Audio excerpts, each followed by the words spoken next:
இந்த உடம்ப வச்சு தானே உங்களை கேலி கிண்டல்லாம் பண்ணாங்க. இது தெரிஞ்சும் ஏன் சோம்பேறி மாதிரி உட்கார்ந்துட்டு இருக்கீங்க? உங்களை மாத்திக்கணுங்கிற ஐடியா உங்களுக்கு சுத்தமா இல்லையா? நான் குண்டா இருக்கேன், என்னை ஈஸியா ஜட்ஜ் பண்றாங்க அப்படின்னு சொல்றீங்க. ஒரு பொது இடத்துல நீங்க பேசும்போது நீங்க பேசுறத கூட கேட்க யாரும் தயாரா இல்ல, இந்த மாதிரி விஷயங்கள்லாம் சொல்றீங்க.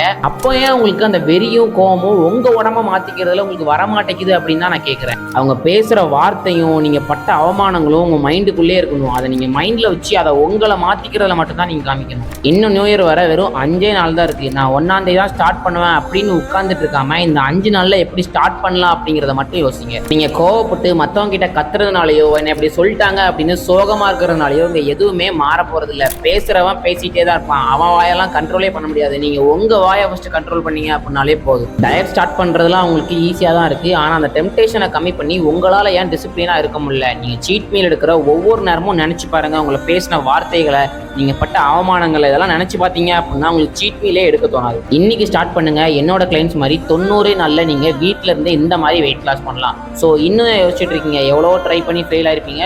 ஸோ இந்த தடவை கண்டிப்பாக உங்களை மாற்றியே ஆகணும். நீங்கள் ஜாயின் பண்ண போறீங்க, இன்ட்ரெஸ்டடாக இருக்கீங்க, உங்களுக்கு ஒரு ஆசை, வெறி, வெயிட் லாஸ் பண்ணணும், உங்களை மாற்றிக்கணும் அப்படின்னு இருக்குது அப்படின்னா இந்த வீடியோவை எனக்கு ஷேர் பண்ணுங்கள்.